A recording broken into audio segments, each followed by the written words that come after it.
The supper continues. There are a few moments of dead silence. Jesus has lowered his head, caressing John's fair hair mechanically. Then he rouses himself. He raises his head. He looks around, and he smiles in such a way that encourages the disciples. He says, "Let us leave the table and sit all close to one another, like many children round their father." They take the couches that were behind the table, those of Jesus, John, James, Peter, Simon, Andrew, and his cousin James, and they put them on the other side. Jesus sits on his own, still between James and John. But when he sees that Andrew is about to sit in the place left by the Iscariot, he shouts, "No, not there!" An impulsive shout that his great prudence does not succeed in preventing. He then modifies his expression, saying, "We do not need so much room. If we sit down, we can stay only on these. They are enough. I want you to be very close to me."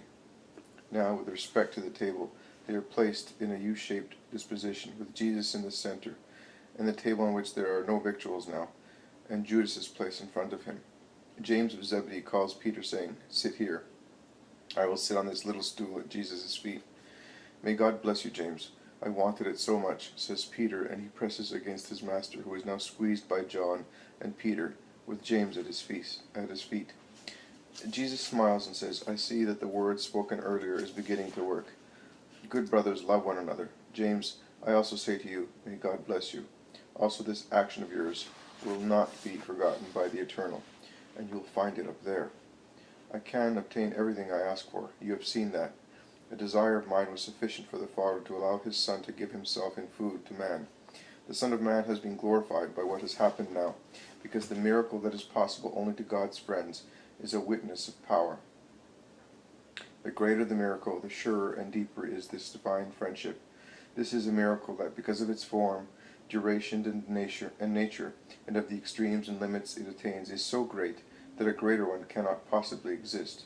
I tell you, it is so powerful, supernatural, inconceivable by proud men, that only very few will understand it, as it is to be understood, and many will deny it. So what shall I say? Condemn them? No, I will say, have mercy on them. But the greater the miracle, the greater the glory of its author. It is God himself who says, "See, my beloved wanted it, had it, and I granted it, because great is his grace in my eyes." And here he says, his grace has no limits, as infinite is the miracle performed by him. The glory that from God comes to the author of the miracle is the same as the glory that from the author returns to the Father, because every supernatural glory, as it comes from God, returns to its source. And the glory of God, although it is already infinite, increases and shines more and more through the glory of his saints. So I say, as the Son of Man has been glorified by God, so God has been glorified by the Son of Man. I have glorified God in myself. In his turn, God will glorify his Son in himself. He will glorify him shortly. Exult, O spiritual essence of the second person, who are going back to your sea. Exult, O body, who are going to ascend again after such a long exile in degradation, and not Adam's paradise, but the sublime paradise of the Father is about to be given to you as your abode. If it has been said that the amazing order of God given through the lips of a man stopped the sun, what will happen among the stars when they see the wonder of the body of the man ascend and sit at the right hand of the Father in the perfection of his glorified being? My little children, I will remain with you for a short time, and afterwards you will be looking for me as orphans look for their dead parent. And weeping you will go about speaking of him, and in vain you will knock at his silent tomb, and you will also knock at the blue gates of heaven, with your souls elevated in suppliant search for love, saying, "Where is our Jesus? We want him. Without him there is no more light in the world, no joy, no love. Either give him back to us, or let us come in. We want to be where he is. But for the time being, you cannot come where I am going." To the Judeans also I said, "Later you will look for me, but you cannot come where I am going." I say the same to you. Think of my mother. Neither can she come where I am going, and yet I left the Father to come to her and become Jesus in her immaculate womb. And yet I came from the inviolate woman in the bright ecstasy of my birthday, and I was nourished with her love that became milk. I am made of purity and love, because Mary nourished me with her virginity, fecundated by the perfect love who lives in heaven, and yet I have grown up through her, costing her fatigue and tears, and yet I ask of her such heroism as no one has ever accomplished, and in comparison with which the heroism of Judith and that of Jael are the heroisms of poor women quarreling with the rival at the village fountain. And yet no one loves me as she does. And, notwithstanding all that, I will leave her, and go where she will come only after a long time. The commandment I give you, sanctify yourselves year by year, month by month, day by day, hour by hour, to be able to come to me when it is your hour, does not apply to her. She is full of grace and holiness. She is the creature who has had everything and has given everything. There is nothing to be added to or to be taken away. She is the most holy witness of what God can do. But in order to be sure that you are able to join me and to forget the grief in the mourning, the separation from your Jesus, I give you a new commandment, and it is, love one another. As I have loved you, you must love one another. By this love it will be known that you are my disciples. When a father has many sons, how does one know that they are such?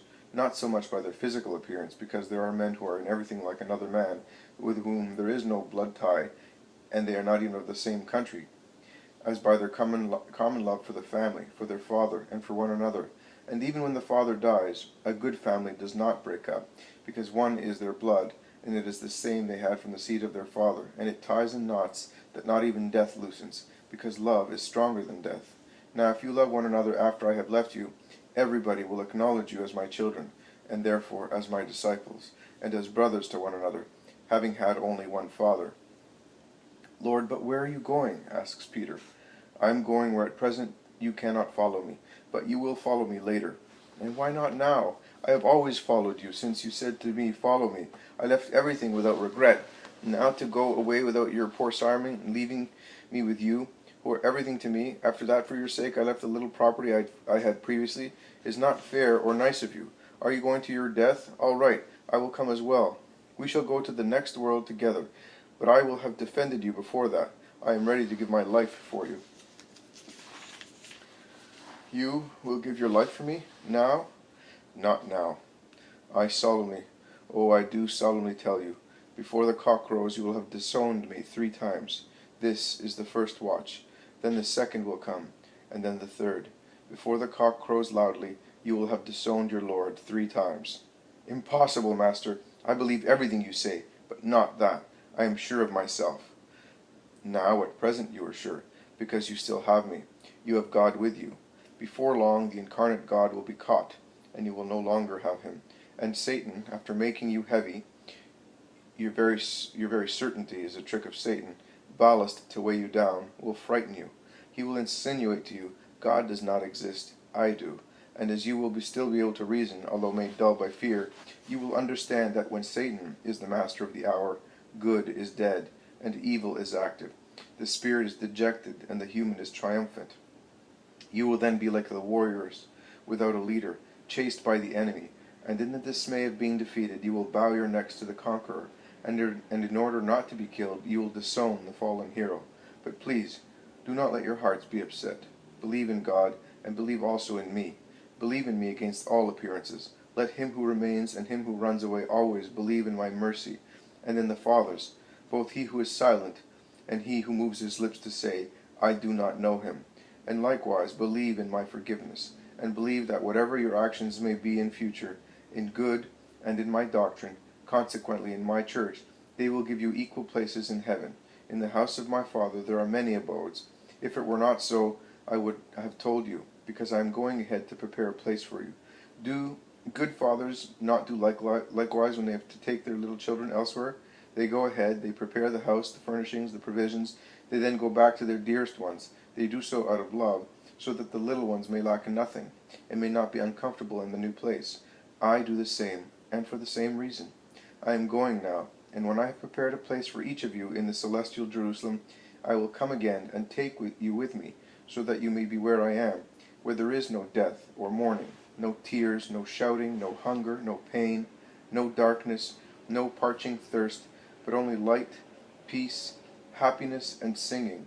Oh, the song of the highest heavens, when the 12 chosen ones will sit on the thrones with the 12 patriarchs of the tribes of Israel, and the ardor of the fire of spiritual love, standing upright over the sea of beatitude, they will sing the eternal song, accompanied by the arpeggio of eternal Alleluia of the angelical host. I want you to be where I shall be, and you know where I am going, and you know the way." "But Lord, we know nothing. You are not telling us where you are going. How can we know the way to be taken to come towards you and curtail the weight?" asks Thomas. "I am the way, the truth, the life. You have heard me say so, and explain it several times. And really, some people who did not even know that there is a God have walked ahead along my way, and they are already ahead of you. Oh, where are you, lost sheep of God, brought back to the fold by me? And where are you whose soul has been raised?" "Who? Of whom are you speaking? Of Mary of Lazarus? She is in the other room with your mother. Do you want her, or do you want Johanna? She is certainly in her mansion, but if you wish so, we will go and call her for you." "No, not them. I am thinking of the ones who will be revealed only in heaven, and of Photini. They found me, and they have never left my way again. To one I pointed out the Father as the true God, and the Spirit as a Levite in his individual adoration. To the other, who did not even know she had a soul, I said, 'My name is Savior. I save whoever has the goodwill to be saved. I am the one who looks for those who are lost. I give life, truth, and purity. Those who look for me will find me.' And they both found God. I bless you, weak Eves, who have become stronger than Judith. I am coming where you are. You comfort me. May you be blessed."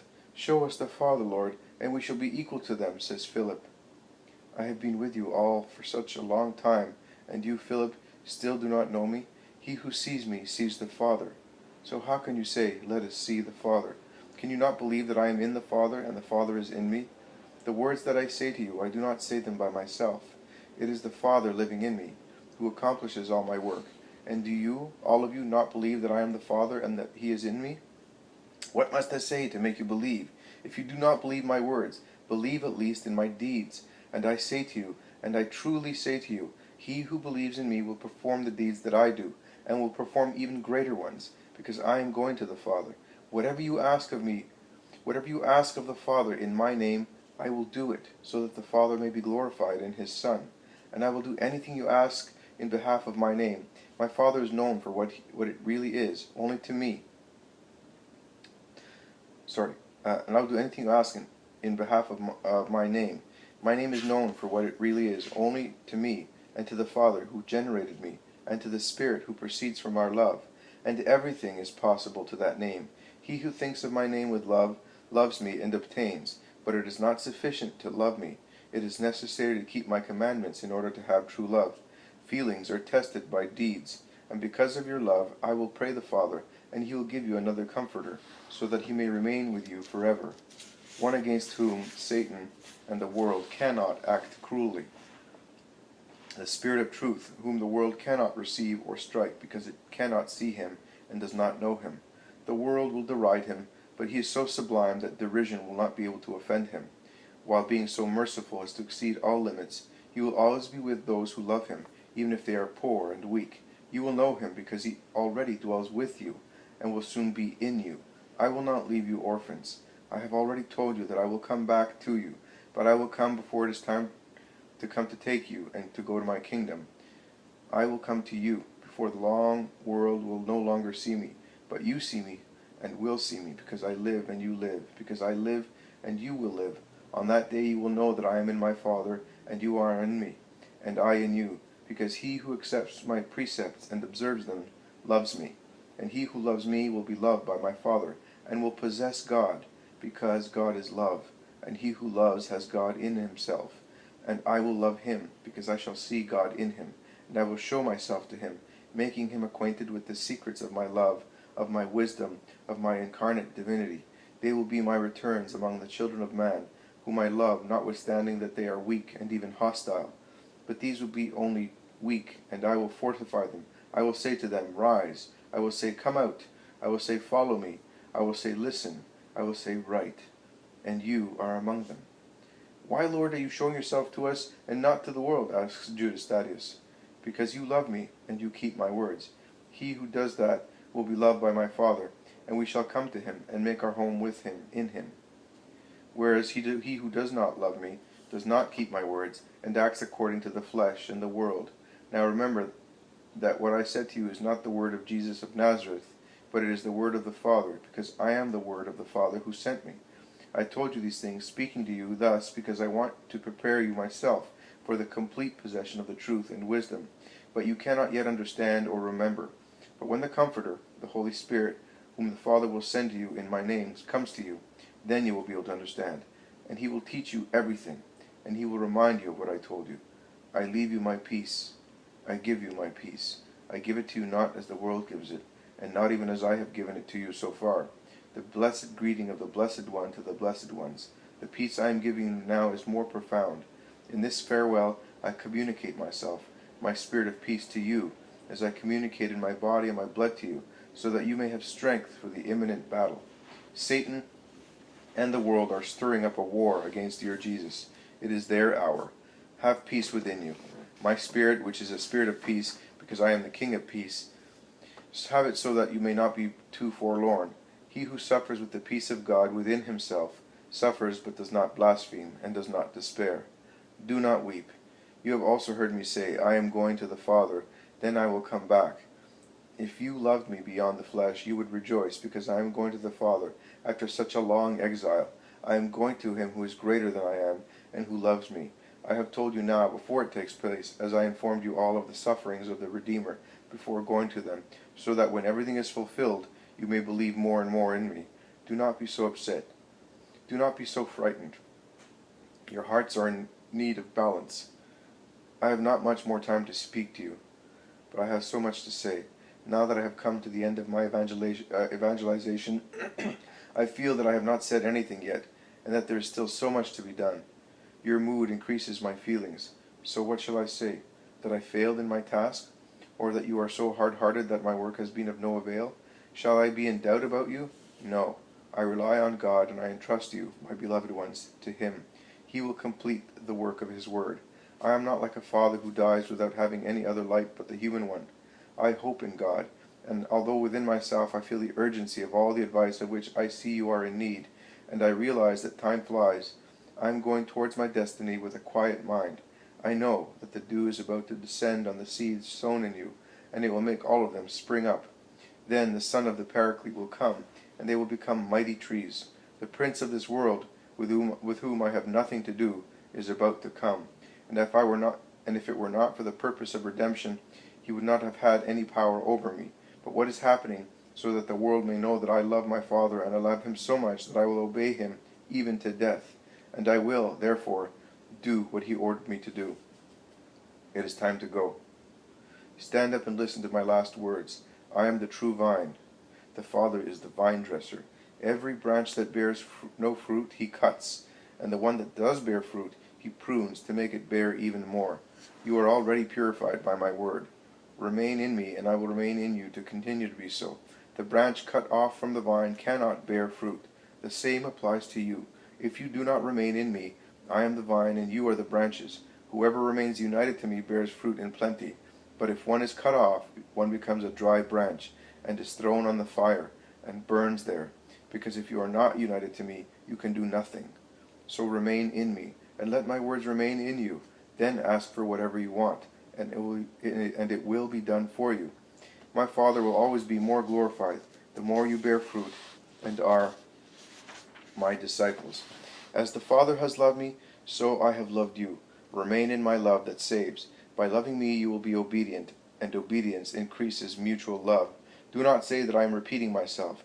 I am aware of your weakness, and I want you to be saved. I have told you this so that the joy I wanted to give you may be in you and may be complete. Love one another. Love one another. This is my new commandment. Love one another more than each of you loves himself. There is no greater love than that of a man who lays down his life for his friends. You are my friends, and I will lay down my life for you. Do what I teach and order you to do. I will no longer call you servants, because a servant does not know what his master does, whereas you know what I do. You know everything about me. I have made known to you not only myself, but also the Father and the Paraclete, and everything I heard from God.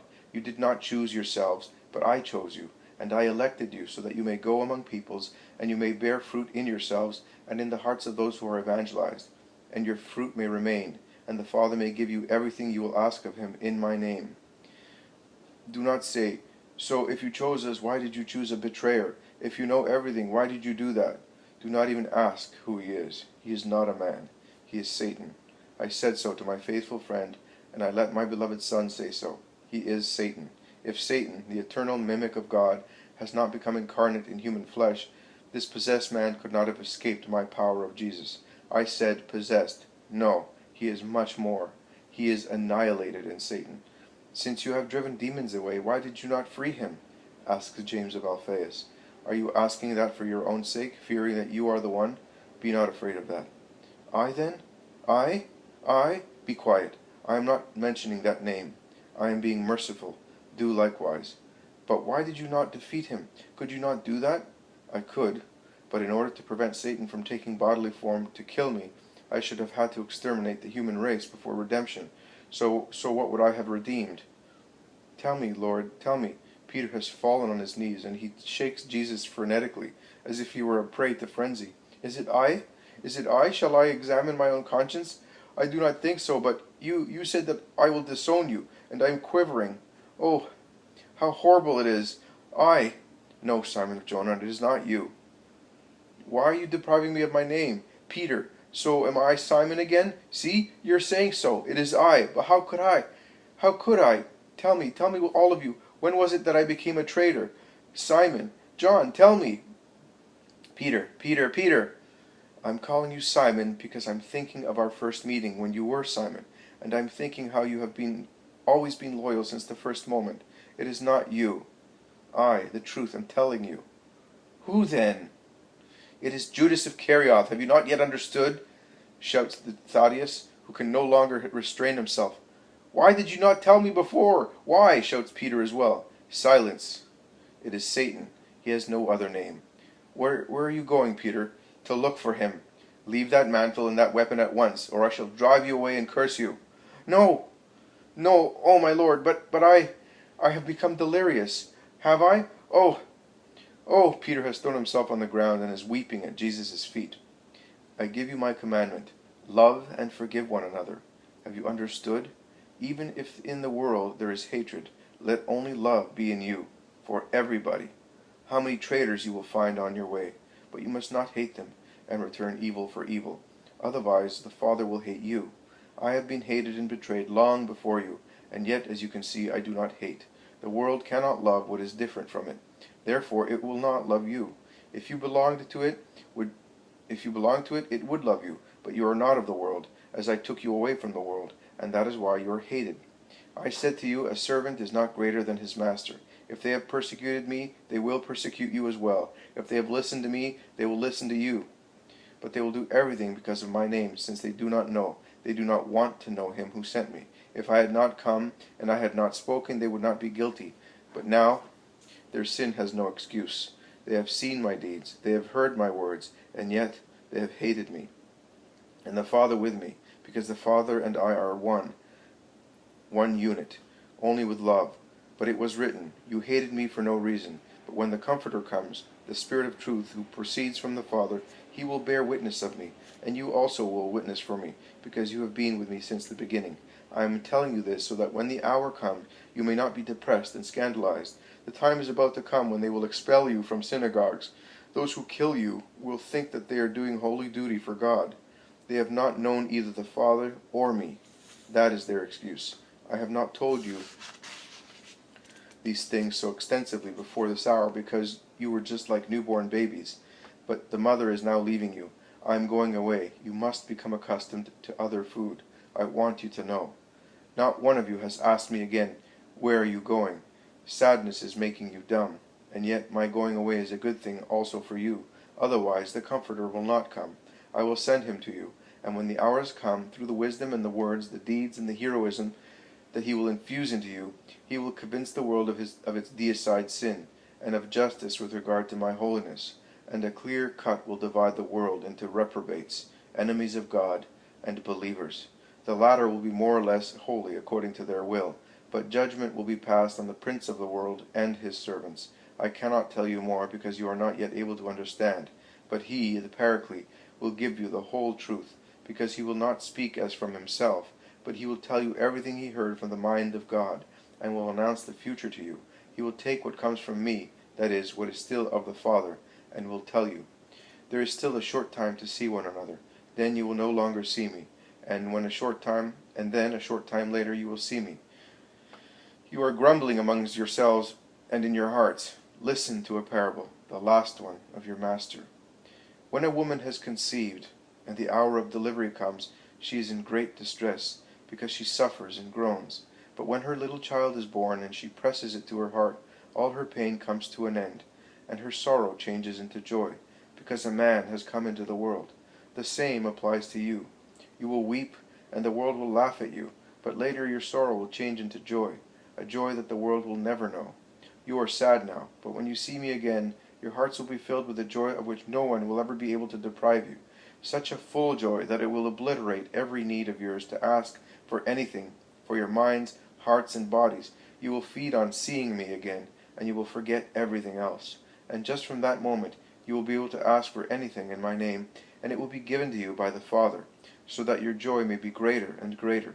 Ask, do ask, and you will receive. The time is coming when I shall be able to speak to you of the Father in plain words. That will happen because you will have been faithful in the trial, and everything will have been overcome. So your love will be perfect, and it will have given you strength in the trial. And what you are short of, I will add it for you, taking it from my immense treasure, and saying, Father, as you can see, they have loved me, believing that I came from you, having descended into the world. Now I leave it, and I am going to the Father, and I will pray for you. Oh, now you are explaining things clearly. Now we know what you mean, that you know everything, and that you give answers without being questioned by anybody. You really come from God. Do you believe now? At the last hour? I have spoken to you for 3 years, but the bread that is God and the wine that is blood that did not come from man is already working in you, and is giving you the first thrill of deification. You will become gods if you persevere in my love and in my possession. Not as Satan said to Adam and Eve, but as I say to you, it is the true fruit of the tree of good and of life. Evil is defeated in him who feeds on it, and death is dead. He who eats of it will live forever, and will remain God in the kingdom of God. You will be gods if you remain in me. And yet now, although you have this bread and this blood in yourselves, as the hour is coming in which you will be scattered, you will go away on your own account, and will leave me all alone. But I am not alone. I have the Father with me. Father, do not abandon me. I have told you everything, to give you peace, my peace. You will still have trouble, but have faith. I have conquered the world. Jesus stands up. He opens his arms out crosswise, and with his face shining brightly, he says the sublime prayer to the Father. John quotes it integrally. The apostles are shedding tears more or less openly and noisily. As a last thing, they sing a hymn. Jesus blesses them. He then says to them, Let us put on our mantles now, and let us go. Andrew, tell the owner of the house to leave everything as it is, as I want that. Tomorrow you will be pleased to see this place again. Jesus looks at it. He seems to be blessing its walls, furniture, everything. He then puts on his mantle and sets out, followed by the disciples. Beside him there is John, on whom he leans. Are you not saying goodbye to your mother? Zebedee's son asks him. No, everything has already been done. Furthermore, make no noise. Simon, who has lit a torch at the chandelier, illuminates the wide corridor that leads to the door. Peter opens the main door cautiously, and they all go out into the street. And then, working a gadget, they close the door from outside, and they start off. 17th of February, 1944. Jesus says, in addition to the consideration on the love of a God who becomes food for men, 4 main teachings stand out from the episode of the supper. The first, the necessity for all the children of God to obey the law. The law prescribed that a lamb was to be consumed at Passover, according to the ritual given to Moses by the Most High. And I, the true Son of the true God, did not consider myself exempted because of my divine quality from the law. I was on the earth, man among men, and master of men. I had therefore to do my duty towards God, and as better than anybody else. Divine favors do not dispense from being obedient, and from making an effort towards a greater and greater holiness. If you compare the most sublime holiness with divine perfection, you will always find it full of defects, and consequently it is obliged to strive to eliminate them, and achieve a degree of perfection as similar as possible to God's. The second, the power of Mary's prayer. I was God who had become flesh, a flesh that, being without stain, had the spiritual strength of dominating the flesh, And I do not refuse. On the contrary, I implore the help of the full of grace, who in that hour of expiation would have also found heaven closed over her head. That is true, but not to the extent that she should not succeed in detaching an angel from it, since she is the queen of angels, to console her son. Oh, not for herself, poor mother. She also has tasted the bitter abandonment by the Father, but by means of that suffering offered for the redemption, she obtained and made it possible for me to overcome the anguish of the Garden of Olives, and to bring the passion to completion in all its multiform bitterness, each of which aimed at cleansing a form and the means of sin. The third, self-control and endurance of offenses, the sublime, charitable attitude towards all offenses, as can be possessed only by those who make the law of charity the life of their lives, as I had proclaimed, and I had not only proclaimed it, but I had really practiced it. You cannot imagine what it was for me to have the traitor at my table, to have to give myself to him, and humiliate myself before him, to have to share with him the ritual chalice, and put my lips where he had put his, and make my mother do the same. Your doctors have discussed, and still discuss, the rapidity of my end, and they say it originated in a heart lesion brought about by the blows of the scourging. Yes, my heart was injured also by those blows, but it had already been damaged at the supper. I was heartbroken by the effort of having to endure the traitor at my side. It was at the supper that I began to die physically. What followed was only an increase of an already existing agony. What I was able to do, I did it because I was all one with love. Also, when the God love withdrew from me, I was able to be loved because I had lived off love during my 33 years. It is not possible to reach perfection, as is required to forgive and put up with our offender, if one has not acquired the habit of love. I had acquired it, and I was able to forgive and bear that masterpiece of an offender, which was Judas. The fourth, the more one is worthy of receiving a sacrament, the greater is its effect. That is, if one has become worthy of it through persevering goodwill, that subdues the flesh and makes the spirit sovereign, mastering concupiscences, directing one's being towards virtues, bending it like a bow towards the perfection of virtues, and above all, of love. Because when you love, you are inclined to make the person you love happy. John, who loved me as nobody else did, and who was pure, received the utmost transformation from the sacrament.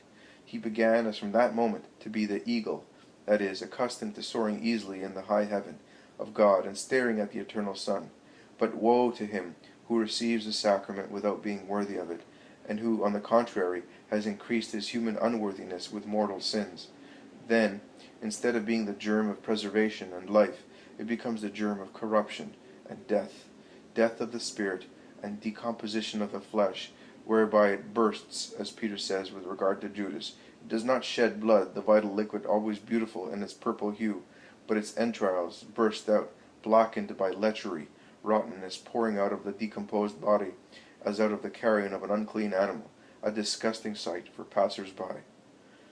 The death of the profaner of the sacrament is always the death of a desperate person, who therefore does not know the placid passing away peculiar to those who are in grace, or the heroic death of the victim who suffers intensely, but looks fixedly at heaven and feels certain peace in the soul.